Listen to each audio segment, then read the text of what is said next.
So, you have an anime for me? Yes, sir, I do. And I was thinking that we call it Rent-A-Girlfriend. Nope. What? I'm sorry, you can't make that here. Well, why not? Because we don't make adult-rated films here. Oh, this is... You want to go next door to Mike's Fried Chicken for that. No, this is an anime for television. What's the name again? Rent-A-Girlfriend. Yeah, no, it's Mike's Fried Chicken for you, buddy. Okay, this is a real thing in Japan that I promise isn't as sketchy as it sounds. Really? Yeah, I'm almost sure. Okay, I thought this was just another excuse to objectify women, but if you say it's a real thing, then maybe this shows some promise. Yeah, it's for sure one of those things. What? So the story follows KAZUYA, who just got dumped by his girlfriend. Didn't like every rom-com ever so far. But then he decided to get a rental girlfriend to cheer himself up. In what world is that the logical next step after getting dumped? This world, apparently. So he can just pick any girl, pretty much, and so he picks this Mizuhara girl. Oh, and is she super cute? Very cute, sir, and very mean. Like a little tsundere. No, she's just like real mean. How's that work? Well, you see, when he gets too close for comfort, she knees him where it hurts the most.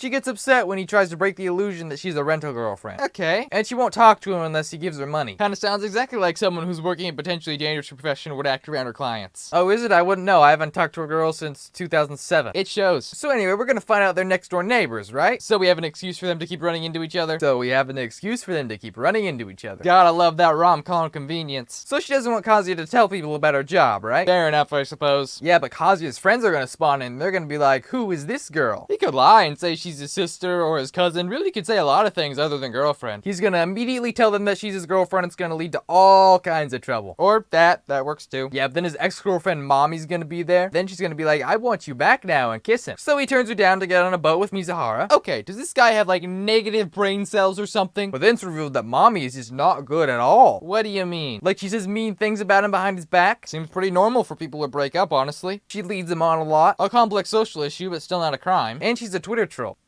Okay, this mommy broad needs to disappear. Well, she won't. You could write her out of the story, but I already printed the script, and I don't want to print it again. Oh yeah, I hear you. Printers are notoriously bad at printing. So then we're gonna meet Ruka. Who's she? She's another rental girlfriend that falls for KAZUYA after he chases her down and knocks her over. Wait, and her heart's like never gone above 90 beats per minute, but somehow KAZUYA manages to make it do that. You mean to tell me your heart's never gone above 90? I think that is what I said, yeah. You do realize it's a medical condition that would result in her being studied like crazy, right? Yep. Why does she have it? Unclear. Well, then what does KAZUYA do to make her heart beat so fast? Not important. I gotta say, you are really making a lot of leaps that I'm not okay with. Yeah, you see, the point of this story is to agitate people as much as possible. What? Yeah, I want them like pulling hairs out over the crazy things these characters do. You know what? Just what happens next? Well, Ruka's gonna confront him and be like, I like you, can I be your girlfriend now? Oh, and how cute is Ruka? Super cute, sir. So obviously KAZUYA dates Ruka and they live happily ever after, right? Not really. I mean, he agrees to it because she blackmails her, but he's not really into it. Why not? Because Mizuhara, I guess. Does he like Mizuhara or something? He thinks they live in completely different worlds and he could never land her in a million years. Ah! Sir, so let me just get this straight. There's a super cute girl who likes KAZUYA. Correct. And then there's a super hot, not nice girl who doesn't like him and he has to pay money to see. Yes. And he picks the one who doesn't like him over the one who does. That is what I wrote. Oh my gosh! Yeah, that's the reaction I was hoping for. Tell me how this thing ends before I go bald. Well, we're gonna meet this other rental girlfriend called Sumi. Great, another one. And so Mizuhara sets her up with KAZUYA so she can get some practice in the job, right? Sure, why not? But she can't really speak because social anxiety or something. Wait, did you just introduce a main character in the season finale? Yeah. You know, at this point, you could say that Mommy figured out that Mizuhara is a rental girlfriend and asked her to stay away from KAZUYA even though she clearly has no interest in him, and I still wouldn't be surprised. So about that. Oh my gosh. And so that's the series. What did you think? Really? You don't know what I think? Well, I do, sir, but it is tradition that I end this by asking you what you think. Honestly, I think the show is so poorly written that will probably be canceled within the week.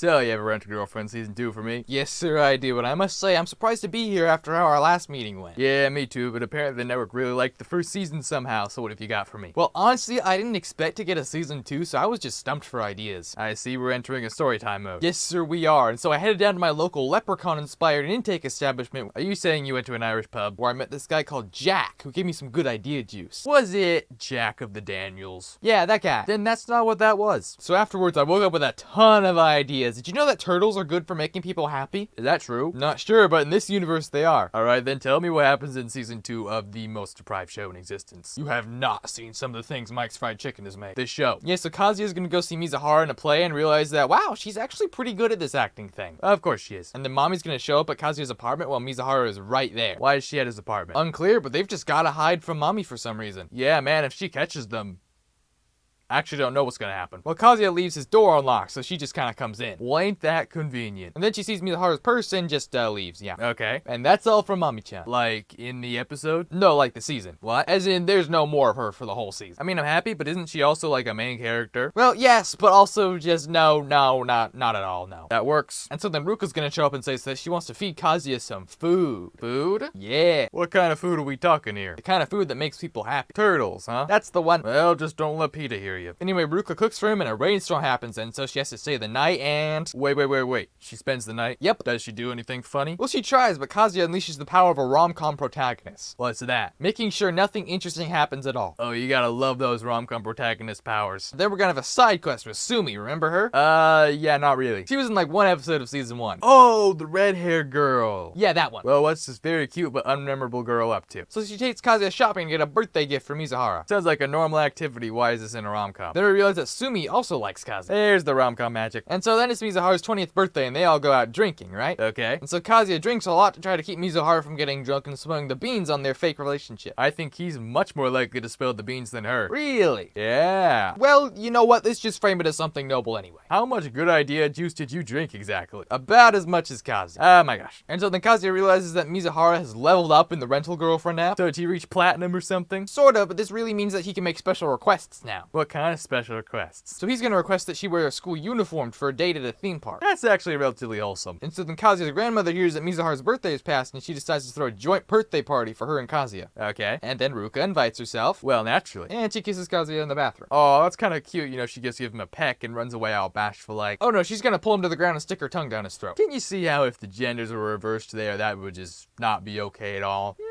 Not really. It's probably fine. What happens next? Sumi's back for round 2. Alright. And so she takes Kazuya to SeaWorld or something and they get rained on thanks to some dolphins. What kind of shenanigans are you up to with this? And then she's gonna give him a hat as a birthday gift. Alright, you're not violating any bylaws, but I'm watching you. And so then Kazuya hears that Mizuhara's grandmother is not gonna live much longer, so he decides he's gonna make a movie starring her so that his grandmother can see it. Yeah, wait, what utter blasphemy just came out of your mouth? He's gonna make a movie. This is a rom-com. People don't actually do things. How is this guy gonna make a movie? I don't even know how to make a movie. You're a producer. That just means I watch disapprovingly as people make things and take all their credit for it. I really don't think that's what a producer is supposed to do. Anyways, how are you gonna make me believe that this dude can make a movie? Easy. That was the end of the season and I've got a year's worth of good idea juice to figure it out. Oh, well, you could have led with that. So what did you think? Honestly, I still hate it, but clearly this is here to stay. Yeah, I'm glad the money went through. What? At the very least, though, there is no way I'll give you, a cocky scriptwriter, a 3rd season. No way in... So, you have more absolute trash for me? Yes, sir, I do, and it's season 3 of Rent a Girlfriend. Oh, no.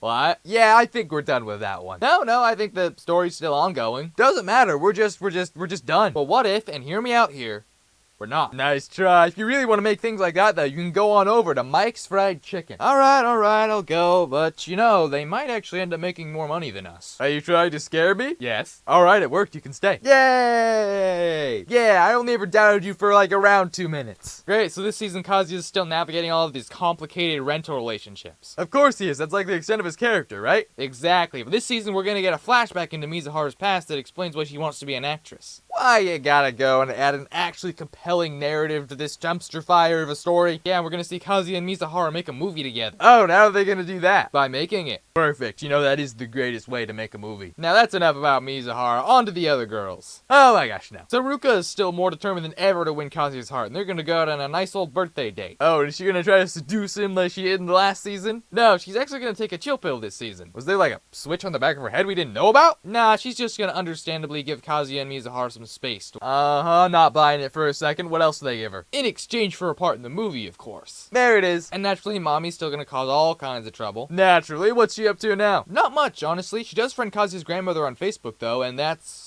about it. Good. The less Mommy, the happier everyone else is. What about that shy redhead lady? You mean Sumi? If you have to give her a name, then sure. Well, she gets more confident this season. We're gonna see her take Kazuya to the beach in an attempt to overcome her shyness. That's nice, I think. I'm not really sure, though. We're also introducing a new rental girlfriend, Mini Yaomori. Geez, how many girlfriends, rental or not, does this guy need? Or at least an anime dozen. I'm not familiar with that particular dozen. How much is that? Well, it's a non-constant number that's inverse to the amount of seasons the show gets. What's that mean? Well, if you have like 10 seasons, then the anime dozen is probably 1. However, if you have like 20 girlfriends, then you probably only got like 1 or 2 seasons. Okay, not following at all. Now tell me all about this new cosplaying girlfriend of his. I never said cosplaying. Well, I did, so shut up. Alright then, well she's like a quirky YouTuber who likes to shake things up a lot. A YouTuber, huh? Very current. By the way, subscribe. Yeah, she's gonna bring a whole new level of chaos and fun. So what's she gonna do in this series? Oh, nothing at all. What? Yeah, she's kinda like a cheerleader. She doesn't actually do any work, but she's always cheering you on in weird clothes. Alright. Well, how does the rest of the season play out? So unfortunately, Mizuhara's grandmother is going to pass away. Oh, that is actually kinda sad, like for real this time. She does get to see the movie ahead of time though. Aw, that's actually kinda sweet. And then Kazuya's gonna take Mizuhara on a date to help her feel better, and we're actually gonna see her express some human emotions. Oh wow, I didn't know she could do that. And then they're gonna host the premiere of a movie and have a not at all awkward drink together. That's nice. Can't you pay attention? Well, are you still talking? Well, yeah. Well, you're tying my hands here. Alright, I hear you. But what if I told you that the season's gonna end with Kazuya's grandmother having hired Mommy as a social media promoter? Wait a second. That's not good. Does that mean she's finally gonna enact her master plan? Her what? Well, you put the main villain on the sidelines for 2 seasons. I assume it was cause she was cooking up some sort of master plan. Sure, let's go with that. Not that I totally forgot she was the main character or anything. I'm sorry, what did you forget? Anyway, what did you think? Overall, it was a catastrophic dumpster fire with a really weird narrative that kind of makes you question your faith in humanity. Put it on TV! Hey guys, I'm Pitch Meeting here. Hope you enjoyed that video. If you liked that video, then I suggest you click on this video for more of not the same thing. Anyway, see ya.